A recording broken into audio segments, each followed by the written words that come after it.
Halo teman-teman semua, terima kasih atas waktu dan kesempatan yang saya peroleh. Perkenalkan, nama lengkap saya Margareta Kufi dengan NIM 1903030073, kelas B semester 5 dari program studi Sosiologi Fakultas Ilmu Sosial dan Ilmu Politik di Universitas Nusa Cendana Kupang. Jadi baik, pada video kali ini saya akan membahas secara singkat mengenai topik gerakan menjaga persatuan NKRI di hari ulang tahun yang ke-76. Tentunya kita mendengar topik ini yang pertama kali kita bahas yaitu mengenai kerukunan antar umat beragama yang diterapkan di Indonesia agar Indonesia tetap menjadi negara yang bersatu. Tri kerukunan antar umat beragama itulah yang diterapkan di Indonesia. Tri kerukunan umat beragama itu sendiri merupakan konsep yang digulirkan oleh pemerintah Indonesia dalam upaya menciptakan kehidupan masyarakat antar umat beragama yang rukun. Istilah lainnya ialah tri kerukunan. Kemajemukan bangsa Indonesia yang terdiri atas puluhan etnis, budaya, suku, dan agama.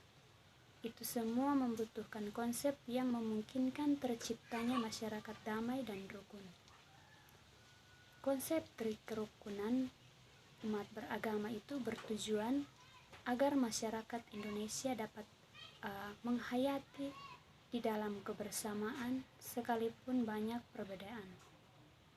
Konsep ini dirumuskan dengan teliti dan bijak agar tak terjadi pengekangan atau pengurangan hak-hak manusia dalam menjalankan kewajiban dari ajaran-ajaran agama yang diyakininya. Tri kerukunan ini meliputi 3 kerukunan, yaitu yang pertama, kerukunan intern umat beragama. Perbedaan pandangan dalam satu agama dapat melahirkan konflik di dalam tubuh suatu agama itu sendiri. Yang kedua, kerukunan antar umat beragama. Konsep kedua dari tri kerukunan ini memiliki pengertian kehidupan beragama yang tentram antar masyarakat yang berbeda agama dan keyakinan. Tidak terjadi sikap saling curiga, mencurigai, dan selalu menghormati agama masing-masing. Berbagai kebijakan dilakukan oleh pemerintah agar tak terjadi saling mengganggu umat beragama lainnya. Semaksimal mungkin menghindari kesamaan konflik sebab disparitas agama. Semua lapisan masyarakat bersama-sama menciptakan suasana hayati yang rukun dan damai di Negara Kesatuan Republik Indonesia. Yang ketiga, kerukunan antar umat beragama dan pemerintah. Pemerintah ikut ambil bagian dalam menciptakan suasana tentram, termasuk kerukunan antar umat beragama dengan pemerintahan itu sendiri.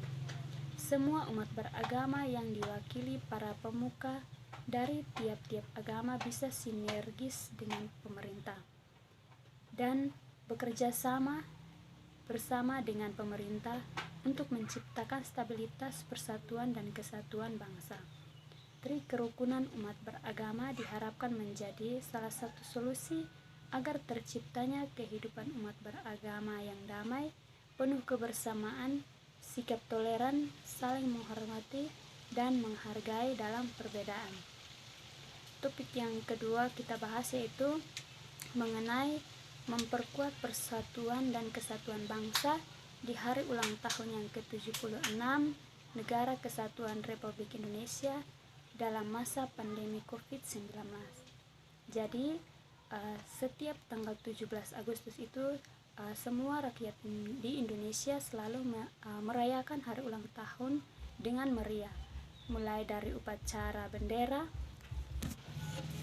Jadi seperti yang kita ketahui, setiap tanggal 17 Agustus itu semua rakyat Indonesia selalu merayakan hari ulang tahun dengan meriah, mulai dari upacara bendera hingga menyelenggarakan berbagai macam perlombaan-perlombaan yang unik seperti lomba panjat pinang, makan kerupuk, balap karung, dan tarik tambang.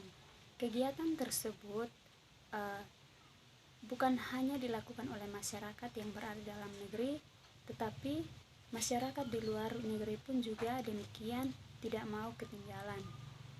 Dari sejumlah permainan unik itu, dalam rangka menyambut atau memeriahkan Hari Kemerdekaan Indonesia tersebut, memiliki nilai-nilai sejarah sebagai berikut. Yang pertama, Panjat Pinang.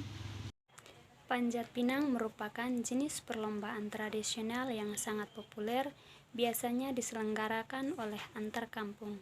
Jenis permainan ini sudah ada sejak zaman kolonial Belanda. Yang kedua, makan kerupuk.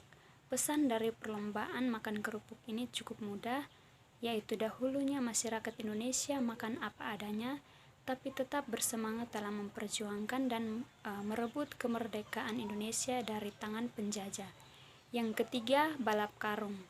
Merupakan wujud perayaan atas kemerdekaan Indonesia. Dulu masyarakat pribumi yang dijajah hanya menggunakan pakaian sederhana. Pakaian tersebut dibuat dari karung goni, plastik atau bahan karet. Yang keempat, tarik tambang. Tarik tambang ini merupakan permainan yang menggambarkan tentang persatuan dan kekuatan melawan penjajahan. Permainan ini dimainkan oleh dua tim atau regu yang saling berhadapan langsung dengan memegang seutas tali tambang. Jadi pada masa pandemi COVID-19 ini yang belum ruang beraktivitas dalam memperingati atau merayakan hari ulang tahun yang ke-76 secara fisik tentulah dibatasi demi memutus mata rantai penyebaran COVID-19 dan guna mengurangi banyaknya pelanggaran protokol kesehatan yang telah ditetapkan oleh pemerintah. Sebagaimana kita ketahui bahwa protokol kesehatan adalah aturan dan ketentuan yang perlu diikuti oleh segala pihak agar dapat beraktivitas secara aman pada saat pandemi COVID-19. Protokol kesehatan dibentuk dengan tujuan agar masyarakat tetap beraktivitas secara aman dan tidak membahayakan keamanan atau kesehatan orang lain. Protokol kesehatan itu terdiri dari beberapa macam. Di Indonesia, protokol kesehatan ini dikenal juga dengan istilah 5M, yaitu mencuci tangan, memakai masker, menjaga jarak, menjauhi kerumunan, dan mengurangi mobilitas. Jadi, oleh karena itu, setiap orang diharapkan agar patuh dan sadar betapa mahal dan pentingnya nilai dari sebuah kesehatan yang juga merupakan hak dasar yang dimiliki oleh setiap manusia yang dilindungi dalam undang-undang baik HAM maupun Undang-Undang Dasar 1945. Untuk itulah jaminan kesehatan menjadi suatu hal yang sangat penting. Maka itu kita harus memanfaatkan momentum hari ulang tahun ke-76 ini sebagai sarana refleksi, evaluasi, memperkuat persatuan dan kesatuan bangsa, serta menghilangkan sekat-sekat perbedaan yang muaranya dapat memecah belah keharmonisan dalam hidup berbangsa dan bernegara di bawah bingkai Pancasila dan Bhinneka Tunggal Ika. Terima kasih.